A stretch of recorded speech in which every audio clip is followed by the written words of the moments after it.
지나가는 사람들이 길에 버린 시체와 그 시체 곁에 선 사자를 보고 그 늙은 선지자가 사는 성읍에 가서 말한지라. 그 사람을 길에서 데리고 돌아간 선지자가 듣고 말하되 이는 여호와의 말씀을 어긴 하나님의 사람이로다. 여호와께서 그에게 하신 말씀과 같이 여호와께서 그를 사자에게 넘기심에 사자가 그를 찢어 죽였도다 하고, 이에 그의 아들들에게 말하여 이르되 나를 위하여 나귀의 안장을 지우라.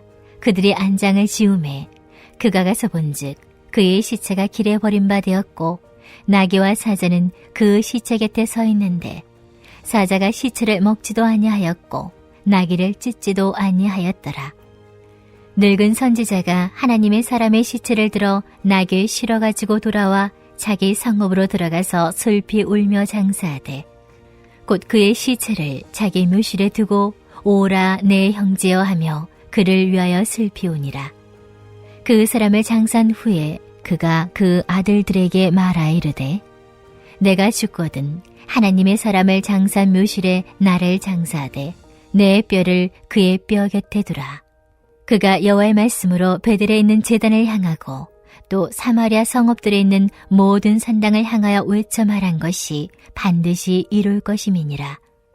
여로보암이 이 일 후에도 그의 악한 길에서 떠나 돌이키지 아니하고 다시 일반 백성을 산당의 제사장으로 삼되 누구든지 자원하면 그 사람을 산당의 제사장으로 삼았으므로 이 일이 여로보암 집의 죄가 되어 그 집이 땅에서 끊어져 멸망하게 되니라. 할렐루야. 우리와 함께 하신 하나님을 찬양합니다.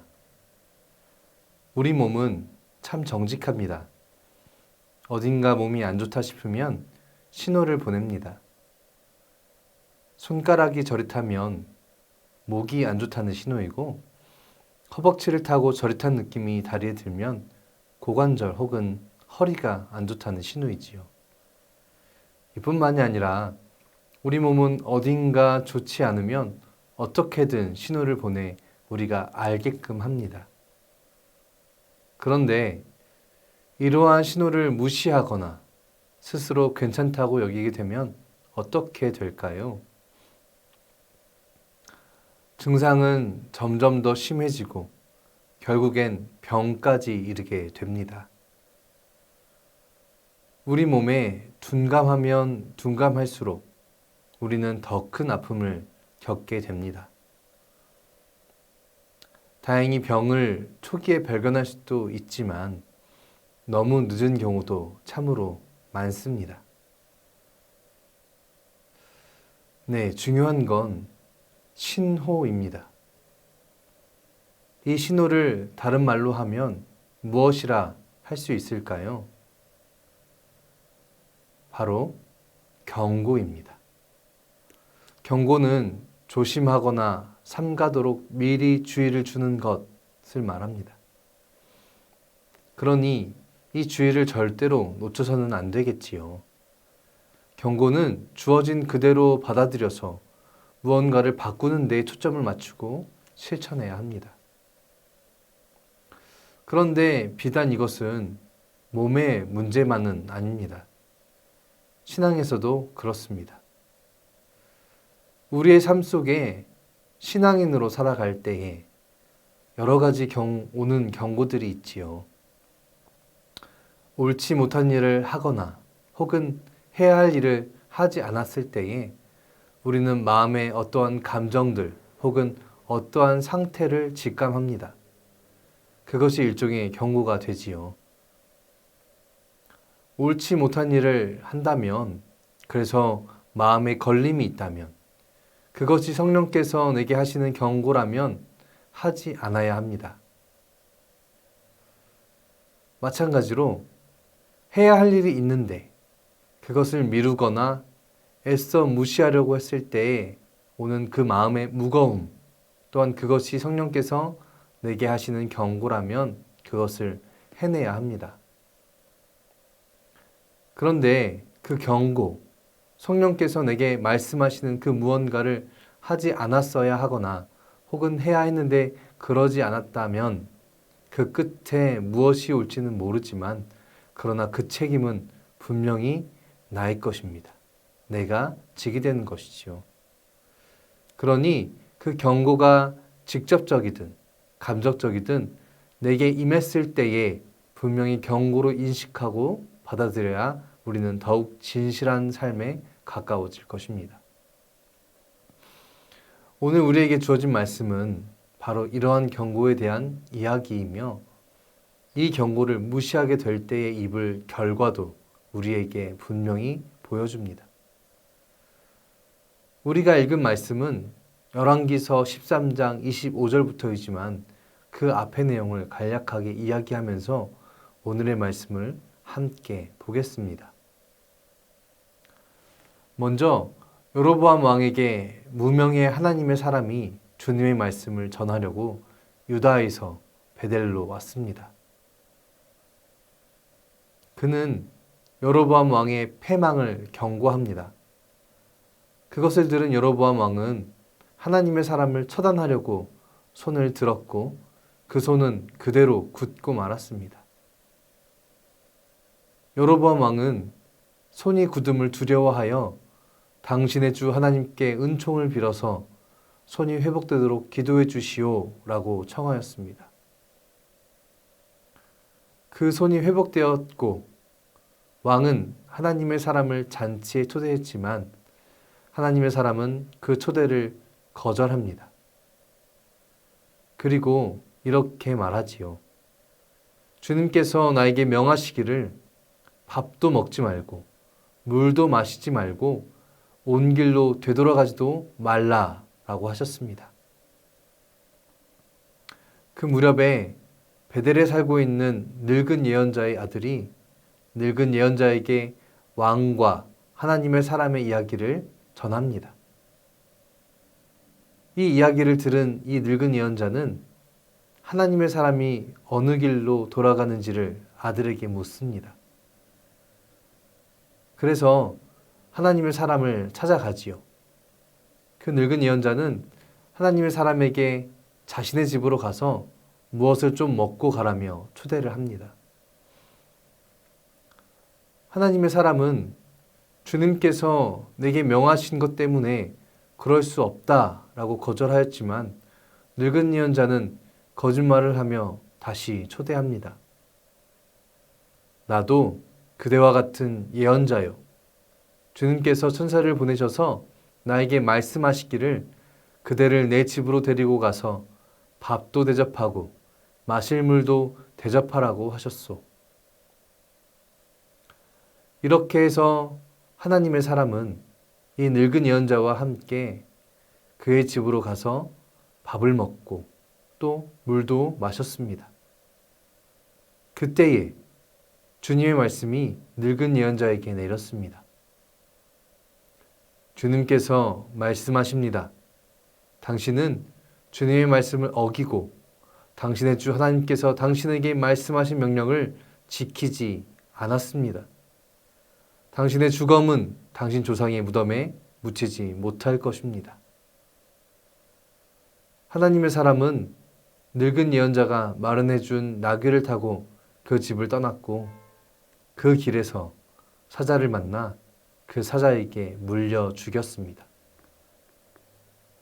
신기하게도 사자는 그 시체를 먹지 않고 그가 타고 온 나귀도 물지 않았습니다. 이 소식을 들은 늙은 예언자는 그의 시신을 수습하러 갑니다. 여전히 그 주변을 어슬렁거리는 사자와 가만히 있는 나귀의 모습을 보며 하나님의 일은 무엇일까를 생각하였습니다. 그리고 그 시체를 수습해 자신의 무덤에 안장하고 통곡하였습니다. 그리고 아들들에게 자신이 죽거든 이 사람과 함께 묻어달라고 하며 하나님의 심판의 엄중함을 경고합니다. 이 사건을 들었을 여로보암 왕은 여전히 그 악한 길에서 돌아서지 아니하고 오히려 일반 백성 가운데서 원하는 사람을 제사장으로 임명하였습니다. 이러한 일 때문에 그의 가문은 땅에서 흔적도 없이 사라지게 되었습니다. 하나님의 사람에게 주어진 하나님의 명령이 분명히 있었습니다. 먹지도 마시지도 돌아가지도 말라는 것입니다. 그것을 그는 분명히 알고 있었습니다.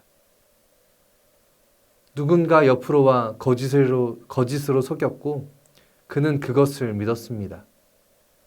하나님께 직접 받은 말씀도 아니었지만 믿은 것입니다. 한편으로는 하나님에 대하여 신실하였지만 그는 다시 주님께 되물어야 했던 것 같습니다.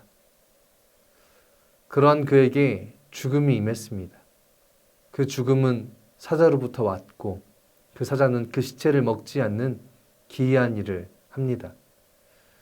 네, 어쩌면 사자의 모습이 하나님께서 원하시는 모습입니다. 자연의 섭리를 거스르는 것 같은 이 이야기는 그것마저도 하나님의 손 안에 있음을 보여주는 것이 아닐까요? 중요한 것은 이러한 일련의 사건을 알게 된 여로보암 왕은 곧 여로보암 왕을 향한 하나님의 경고를 여로보암은 어떻게 대처하고 있는가 하는 점입니다. 자신에게 하나님의 말씀을 전한 그 사람이 심지어 자신의 손을 다시 고쳐준 하나님의 능력을 입은 그 사람도 하나님의 말씀을 듣지 않아 죽임을 당했고 또 사자도 그 시체를 먹지 않는 기이한 일을 하는 것을 들었음에도 여로보암은 하나님의 경고를 무시했습니다. 그래서 성서는 여로보암 왕이 어떻게 되었다고 증언하고 있습니까? 멸망하게 되었다 라고 합니다. 하나님의 사람이 죽은 것처럼, 아니 그보다 더 여로보암의 가문이 지멸하게 된 것입니다. 하나님은 1차로 하나님의 사람을 통해 경고하셨습니다. 그리고 2차로 그의 죽음으로 경고하셨고 3차로 사자가 그 시체를 먹지 않고 하나님의 뜻을 행하는 것으로 경고하셨습니다. 경고를 무시하면 어떻게 되나요? 그에 합당한 벌을 받게 됩니다. 하나님이 경고하셨던 사건이 나의 사건으로 되고 맙니다.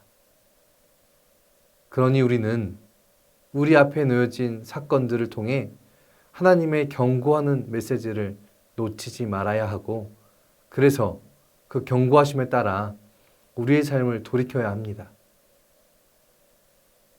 우리는 왕이 아닙니다. 우리는 예언자들도 아닙니다. 그렇기에 우리의 죄는 조금 더 가벼워질까요? 성서가 말하는 죄가 무엇일까요? 하나님과 멀어지는 것이 바로 죄입니다. 그렇다면 왕이 지는 죄나 예언자가 짓는 죄나 우리가 짓는 죄나 하등 다를 것이 없습니다. 하나님과 멀어지는 죄를 지을 때에 오는 하나님의 경고에 대해서 애써 괜찮다고 하거나 무시해서는 안 되겠습니다. 오늘 성서는, 오늘 우리에게 들려오는 이 메시지는, 그리고 우리의 일상생활에서 우리 마음의 불편함으로 경고하시는 성령님의 다급함을 부디 경고로 받아들이시기를 바랍니다. 하나님은 언제까지나 참으시지만 언제까지 참으실지는 아무도 모릅니다. 물론 우리를 사랑하시기 때문에 계속해서 경고로 우리를 일깨우시지만 경고가 누적되면, 경고가 쌓이면 우리는 그것을 어떻게 감당할 수 있을까요? 사랑이신 하나님께서 사랑하는 마음으로 우리를 부르실 때에 감사함으로 그리고 사랑으로 삶을 돌이켜 다시 하나님께 나아가는 저와 여러분이 되기를 소망합니다. 하나님께서 우리를 사랑하십니다. 그러니 우리도 사랑함으로, 순종으로, 신실함으로, 진실함으로 나아가기를 소망합니다. 우리의 마음에 울림을 주시는 성령님의 이끄심에 순종하여 날마다 거룩한 구별된 삶을 살아내어 우리를 부르시는 하나님의 음성이 진노와 심판이 아니라 칭찬과 인정이 되기를 주님의 이름으로 축원합니다.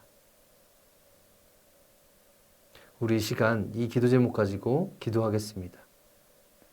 우리에게 경고하시는 하나님의 음성을 받아들일 수 있는 신앙의 민감함과 돌이킬 수 있는 결단을 주시기를 소망합니다.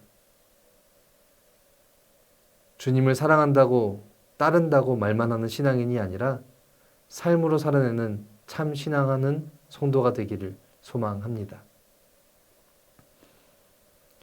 내일부터 시작되는 예배자 학교가 주님 안에서 은혜롭게 진행되길 소망합니다. 주님을 더욱 찾는 예배자들이 되어서 하나님이 바라시고 원하시는 예배자로 서갈 수 있기를 소망합니다. 예배자 학교의 모든 강사와 또 진행하는 모든 손길 위에 주님의 뜻이 이루어져 가기를 소망합니다. 새성전 건축을 위해서 기도합니다. 주님의 은혜로 순조롭게 진행되길 소망합니다. 건축 심의를 앞에 두고 있습니다. 준비하는 모든 과정과 손길 위에 함께 해주시고 건축 심의도 한 번에 통과될 수 있기를 소망합니다. 우리 이 제목들 가지고 함께 기도하겠습니다.